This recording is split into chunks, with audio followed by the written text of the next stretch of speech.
Well, good evening, everyone, and welcome to Mindful Mondays here at Dallas Meditation Center. And it's practical mindfulness for everyday living. Glad you could join us today. And if you're new here and just found us on YouTube, it's pretty easy to follow along. It's intentionally beginner friendly. We'll have a guided meditation, and a short reading. And then you're all welcome to join us over on Zoom afterwards for sharing and discussion. And I will post the link to that in the chat window in a bit. And I welcome you all to check in the chat window and let us know that you're here. It's always good to know that there's someone on the other side of the screen when we are here. So I'm Cornell, and I'll be joined tonight by Alex, who will lead us in our guided meditation and our talk.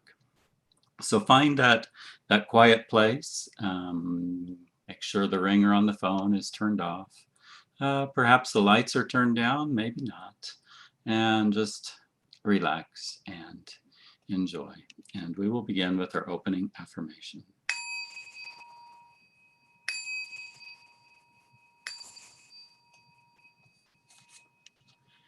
May we and all beings be happy and free.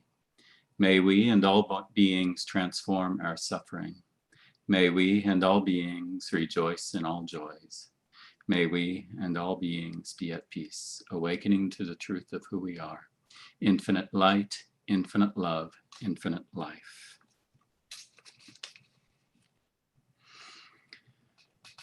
So, yeah, like I said, feel free to check in the chat. I don't see anyone there at the moment, but I do see 5 other people in the room.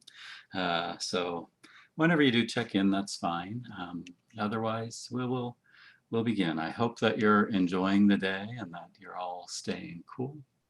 And just we'll begin now with our guided meditation.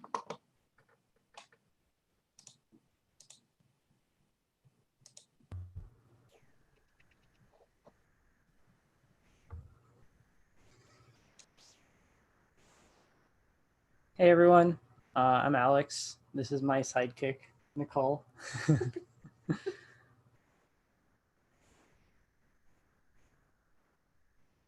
So I'm going to be guiding the meditation for this evening. And thanks everyone for joining. And yeah, really looking forward to this. My day's been pretty stressful. I don't know about yours. So I'm looking forward to relaxing with you all.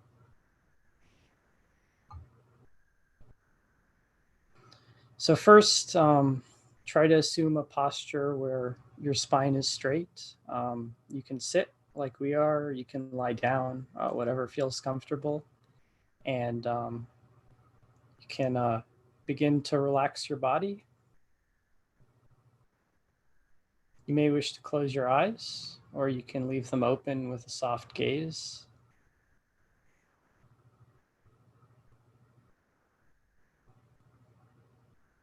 You can try to stack each vertebrae of your spine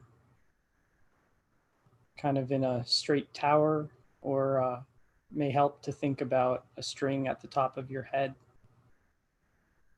pulling up. But just try to find a posture that works well for you and feels comfortable, but also if you're able to keep the spine straight, that's helpful.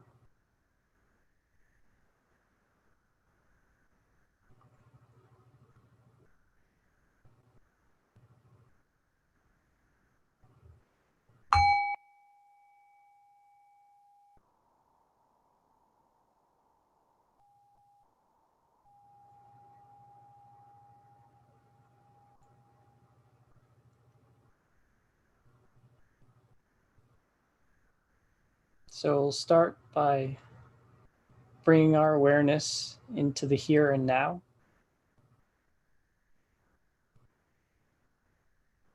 If you find that difficult, it might be worthwhile to take a moment to acknowledge anything that is pulling you away, or giving some resistance to being here and now. Any worries, thoughts from the past or the future, you can just acknowledge them.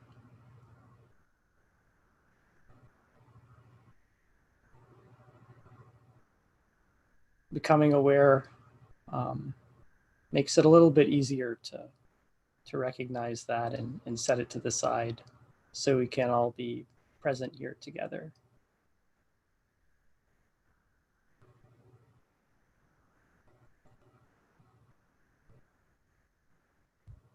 You may wish to become aware of the surroundings, any sounds, air conditioner, or sounds outside the window, birds chirping.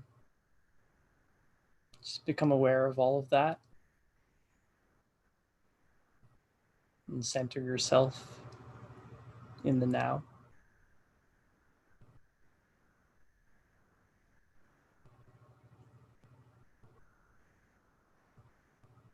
And breathing in, feeling the breath enter through the nostrils and flowing deep into the lungs, feeling the chest expand, and breathing out, feeling the air leave the lungs, flow out the nostrils, and allowing the body to relax into the breath. So we'll practice that for a few breaths.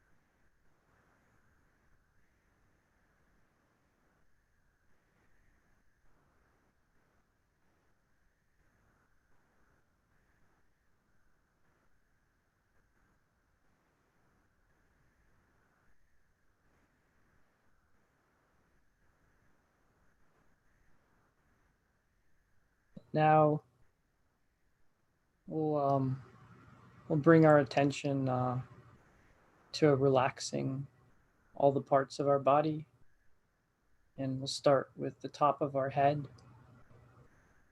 Just place your attention there.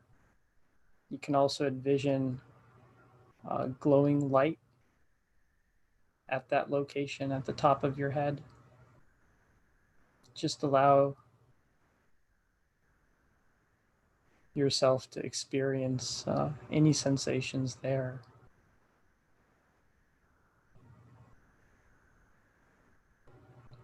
Maybe you can feel your hair ruffling slightly if there's any breeze. Maybe there's some tension at the top of your head. You can just acknowledge that and try to relax any tension. Then we'll move down to the face, the top of the face, the forehead, the eyebrows. If there's any tension there, you can relax it. And any other sensations, you can note them. And the same with the eyes.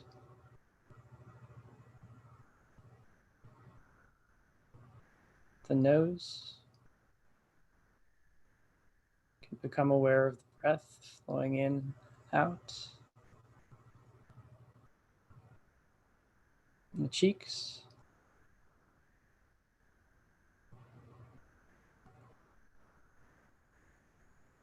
And the mouth.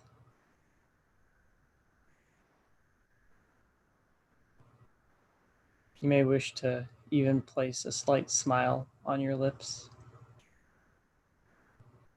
Show your body that everything is okay as it is here and now.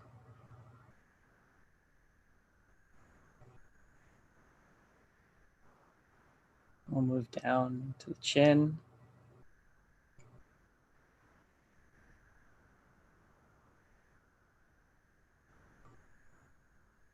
to the neck, relaxing any tension, noticing if there's any muscles that are tensing. And the shoulders,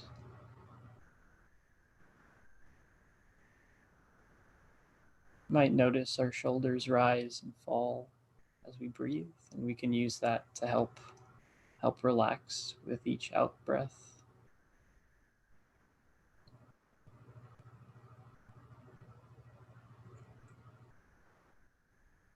To the upper arm, bicep and the tricep, just relaxing, becoming aware.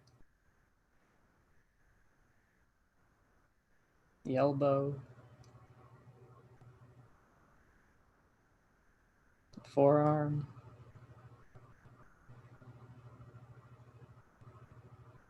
and the wrist.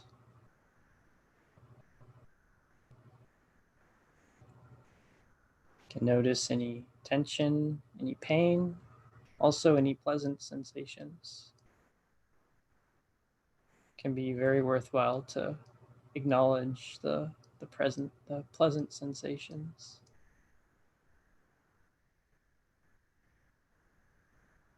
In the palm, all the fingers,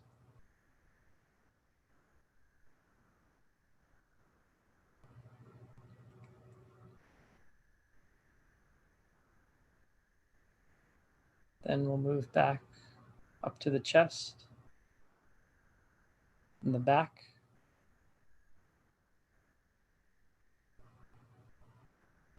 Moving slowly down.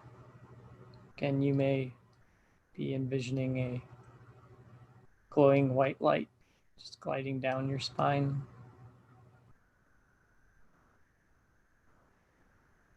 To the solar plexus and the torso. Often there's can be a lot of tension held there. You can just acknowledge it, becoming aware.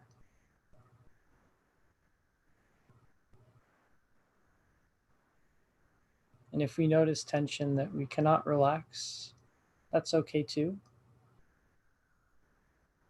And make a conscious effort to release tension, but it's also okay if we're not able to.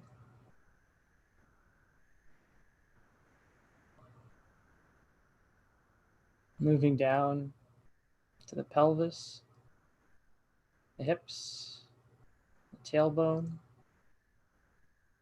just relaxing, noticing any tension, any pain, and any pleasant sensations as well.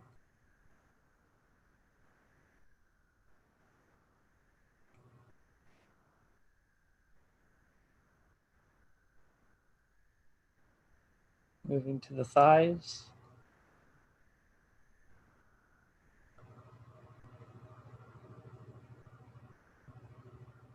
to the knees,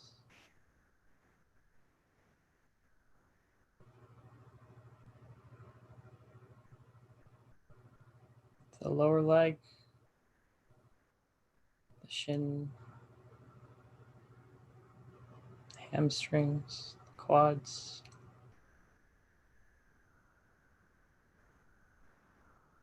down to the ankle, to our feet,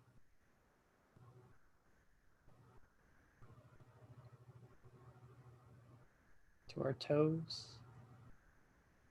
and right to the very, very tip of our toes. We might take a moment to contemplate one of our big toes or little toes and just see how aware we are of the sensations there. Not something we generally spend too much time thinking about.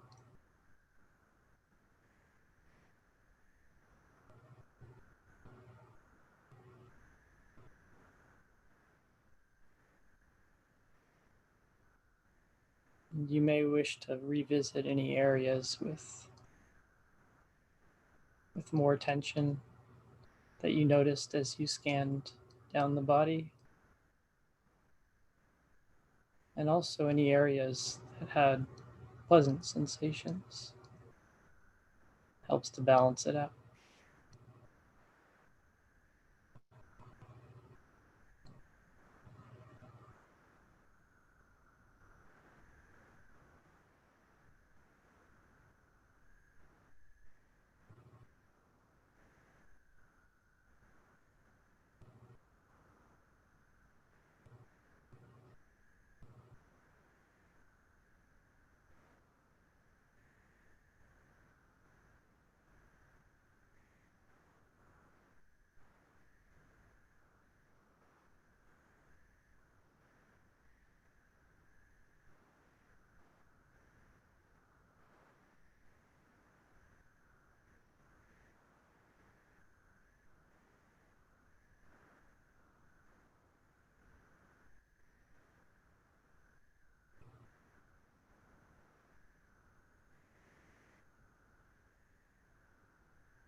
Mm.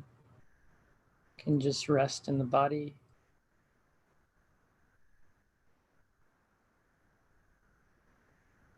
Or you may choose to focus your attention a bit more on the breath again.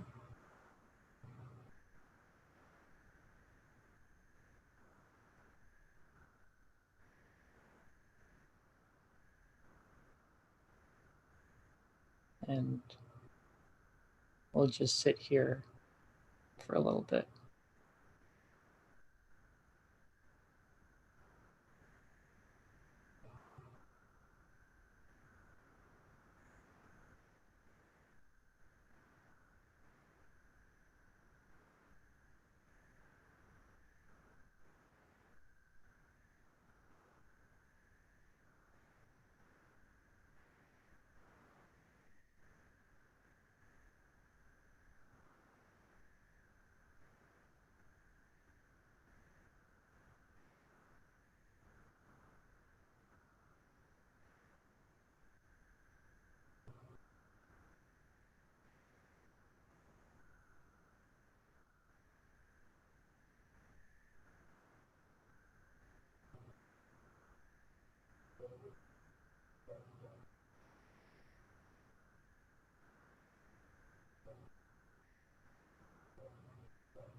Breathing in,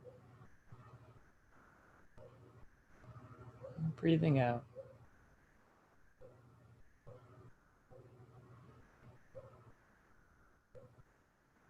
With each breath, I arrive. With each breath, I am home.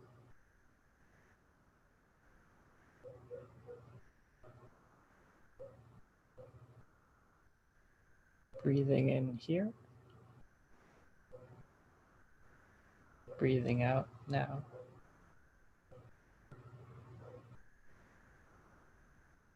Here, now. Here, now.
If you notice your mind wandering to thoughts in the past or future, you can simply take a moment to recognize and direct your attention back to your breath or your body.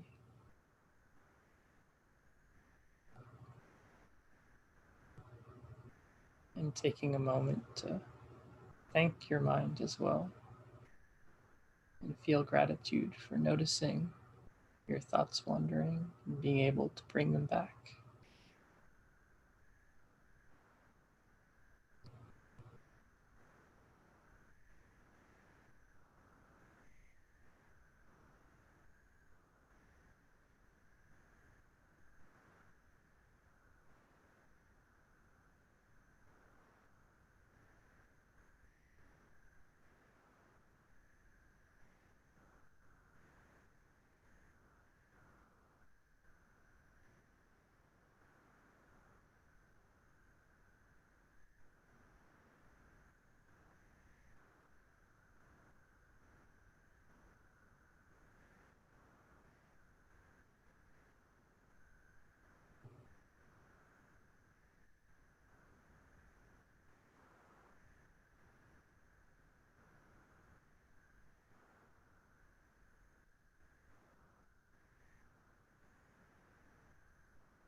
We'll slowly begin to move our body again. You can open your eyes.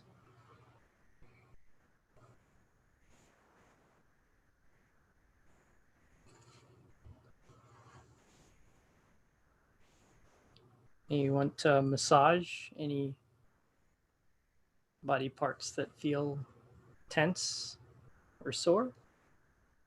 Massage the legs,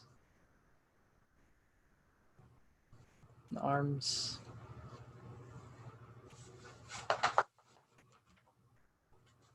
the back. Massage your cat.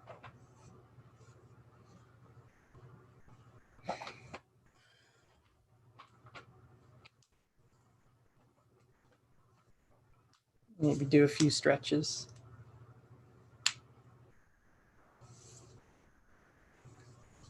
I was moving a piano this weekend, so my back was really feeling it.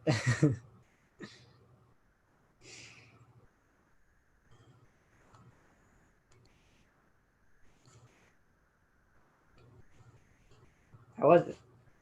That's good. Cool.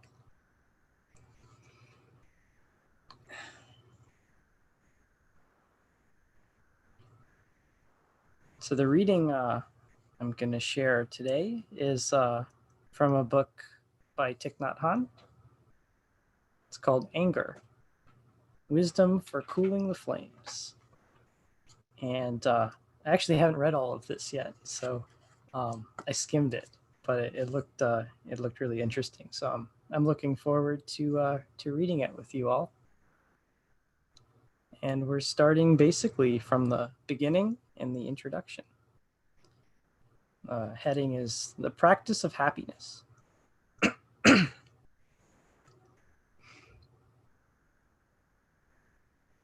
To be happy, to me, is to suffer less. If we are not capable of transforming the pain within ourselves, happiness would not be possible. Many people look for happiness outside themselves, but true happiness must come from inside of us. Our culture tells us that happiness comes from having a lot of money, a lot of power, and a high position in society. But if you observe carefully, you will see that many rich and famous people are not happy. Many of them commit suicide. The Buddha and the monks and nuns of his time did not own anything except their 3 robes and 1 bowl. But they were very happy because they had something extremely precious, freedom.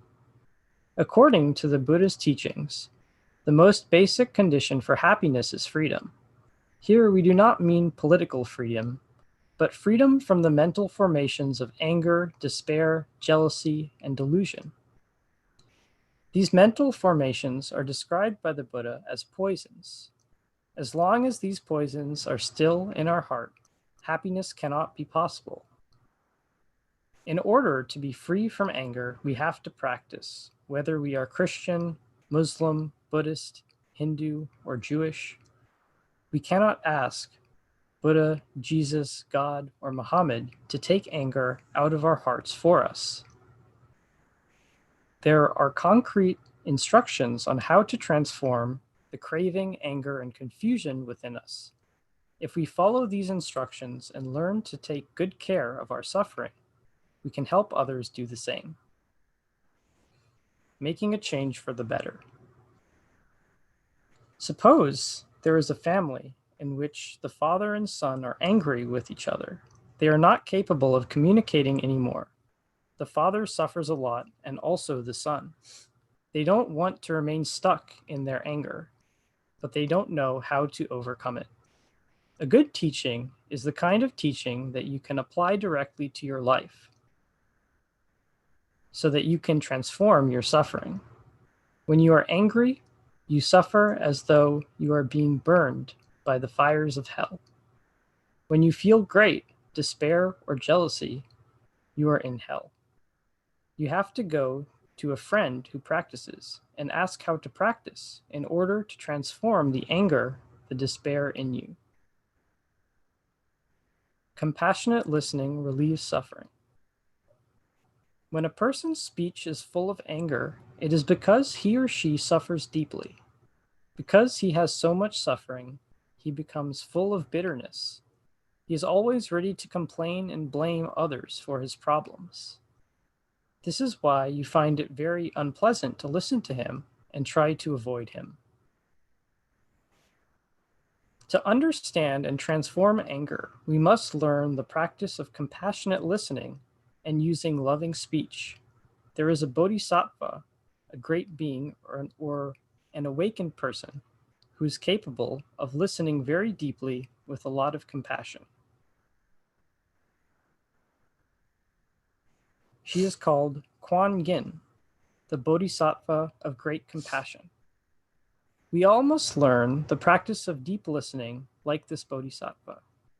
Then we can offer very concrete guidance to those who come seeking for help in order to restore communication. Listening with compassion can help the other person to suffer less. Yet even if you have the best intentions, you cannot listen deeply unless you train yourself in the art of compassionate listening. If you can sit down quietly and listen compassionately to that person for 1 hour, you can relieve a lot of his suffering. Listen with only one purpose, to allow the other person to express himself and find relief from his suffering. Keep compassion alive during the whole time of listening. You have to be very concentrated while you listen. You have to focus on the practice of listening with all your attention, your whole being, your eyes, ears, body, and your mind. If you just pretend to listen and do not listen with 100% of yourself, the other person will know it and will not find relief from his suffering. If you know how to practice mindful breathing and can stay focused on the desire to help him find relief, then you will be able to sustain your compassion while listening. Compassionate listening is a very deep practice. You listen not to judge or to blame. You listen just because you want the other person to suffer less. The other person might be our father, our son, our daughter, or our partner. Listening to listen to the other person can really help her to transform her anger and suffering. A bomb ready to explode. I know a Catholic woman who lives in North America. She suffered very much because she and her husband had a very difficult relationship. They were a well-educated family. They both had doctorate degrees. Yet the husband suffered so much. He was at war with his wife and all of his children.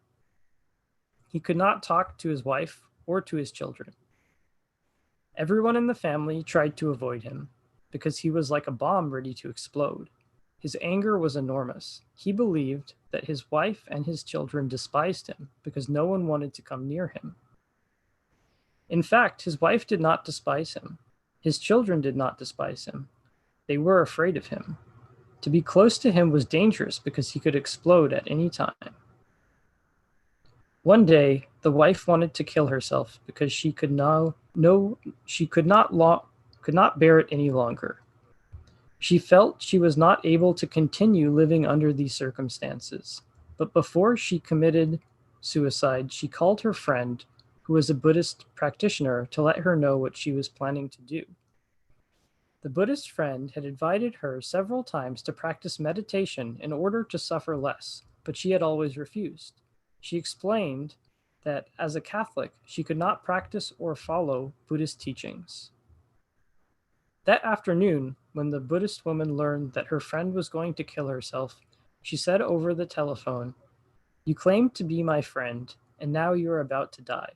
The only thing I ask of you is to listen to the talk of my teacher, but you refuse. If you are really my friend, then please take a taxi and come listen to the tape, and after that you can die." When the Catholic woman arrived, her friend let her sit alone in the living room and listen to a Dharma talk on restoring communication. During the hour or hour and a half that she listened to the Dharma talk, she went through a very deep transformation within herself. She found out many things. She realized that she was partly responsible for her own suffering and that she also had made her husband suffer a lot. She realized that she had not been able to help him at all. In fact, she had made his suffering heavier and heavier each day because she avoided him. She learned from the Dharma talk that in order to help the other person, she should be able to listen deeply with compassion. That was something she had not been able to do in the last 5 years. Diffusing the bomb. After listening to the Dharma talk, the woman felt very inspired. She wanted to go home and practice deep listening in order to help her husband. But her Buddhist friend said, "No, my friend, you should not do it today because compassionate listening is a very deep teaching. You have to train yourself for at least 1 or 2 weeks in order to be able to listen like a bodhisattva." So she invited the woman, her Catholic friend, to attend a retreat in order to learn more. There were 450 people participating in the retreat, eating, sleeping, and practicing together for 6 days. During that time, all of us practiced mindful breathing, aware of our in-breath and out-breath to bring our body and mind together. We practiced mindful walking, investing 100% of ourselves in each step. We practiced mindful breathing, walking, and sitting in order to observe and embrace the suffering within us. Not only did the participants listen to the Dharma talks, but all of us practiced the art of listening to each other and of using loving speech. We tried to listen deeply in order to understand the suffering of the other person. The Catholic woman practiced very seriously, very deeply. Because of her, this was a matter of life or death. When she returned home after the retreat, she was very calm, and her heart was full of compassion. She really wanted to help her husband to remove the bomb within his heart. She moved very slowly and followed her breath to keep calm and nourish her compassion. She practiced walking mindfully, and her husband noticed that she was different. Finally, she came close and sat quietly next to him, something that she had never done in the last 5 years. She was silent for a long time, maybe 10 minutes. Then she gently put her hand on his and said, "My dear, I know you have suffered a lot during the last 5 years, and I am very sorry. I know that I am greatly responsible for your suffering. Not only have I been unable to help you suffer less, but I have made this situation much worse. I have made many mistakes and caused you a great deal of pain. I am extremely sorry. I would like you to give me a chance to begin anew. I want to make you happy, but I have not known how to do it. That is why I have made the situation worse and worse every day. I don't want to continue like this anymore. So, my darling, please help me. I need your help in order to understand you better, in order to love you better. Please tell me what is in your heart. I know you suffer a lot. I must know your suffering so that I will not do the wrong things again and again as in the past. Without you, I cannot do it. I need your I need you to help me so that I will not continue to hurt you. I want only to love you." When she spoke to him like this, he began to cry. He cried like a little boy. For a long time, his wife had been very sour. She always shouted, and her speech had been full of anger, bitterness, blaming, and judging. They had only argued with each other. She had not spoken to him like this in years, with so much love and tenderness. When she saw her husband crying, she knew that now she had a chance. The door of her husband's heart had been closed, but now it was beginning to open again. She knew that she had to be very careful, so she continued her practice of mindful breathing. She said, "Please, my dear, please tell me what is in your heart. I want to learn to do better so that I won't continue to make mistakes." The wife is also an intellectual. She has a PhD degree like her husband, but they suffered because neither of them knew how to practice listening to each other with compassion. But that night, she was wonderful. She practiced compassionate listening successfully. It turned out to be a very healing night for both of them. After only a few hours together, they were able to reconcile with each other. The end. Um, there's actually more, but that's all we have time for me to read today.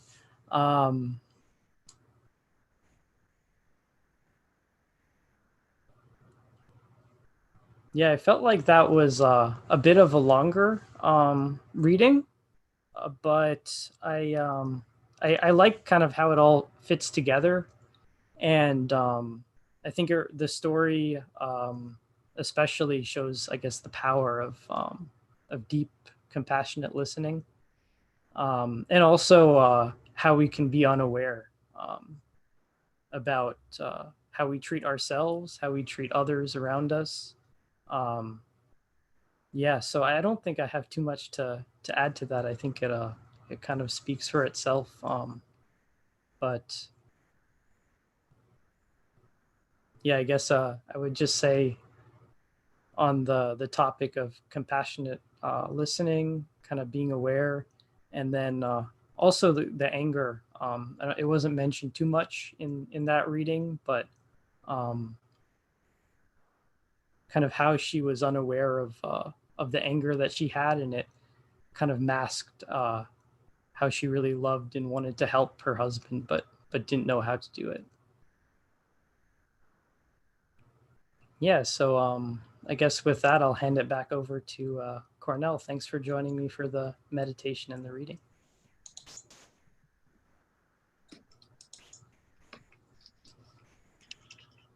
Thank you, Alex, for that meditation, the guided meditation, and for the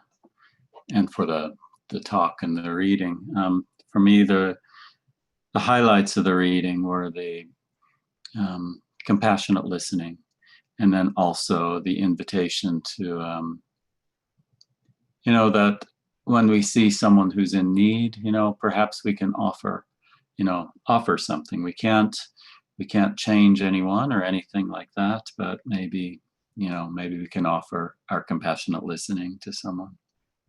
So thank you very much for that, and be interested to hear what any of you picked up as well from that, and you'll have that opportunity when we share in our Zoom meeting that follows, and you'll see the link to that in the chat window. And I know last night a few people, the link that YouTube was presenting didn't work for them, but some it did. But anyway, I included the meeting ID there in the chat window as well, so in case you need to enter that, you'll see it. So have a look there. And since I didn't get a chance earlier, just because of the delay, I just wanted to say hello to those who checked in the window. Hello, Jim, Patty and Rich, Sarah and Thomas. Good to see you here. And for those of you who joined us for the first time, that found us here on YouTube, glad you were here, and please do come back. We have many offerings at Dallas Meditation Center online almost every evening on weekdays and on Sunday, and then also on weekdays at noon on Facebook. You can come to our website and see all that information.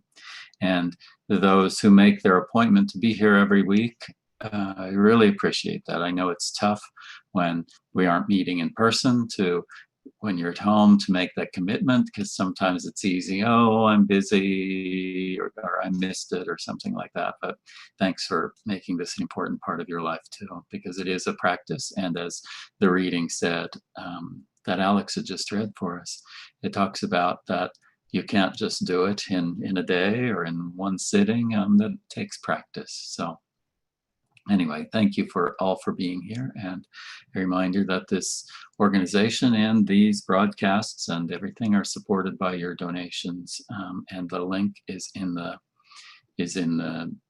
description of the video, and you may also do it by phone if you want to text the word mindful to the number 44321. But we'll join up here in a few moments over in Zoom, and we can have some face-to-face discussion. So I welcome you to be there. Grab the link or the meeting ID out of the chat window, and we'll see you soon. But let's close with our closing chant, and we will recite it, the 4 vows of awakening beings.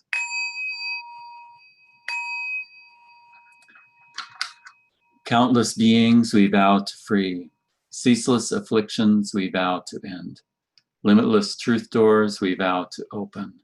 The deepest paths of awakening we vow to realize.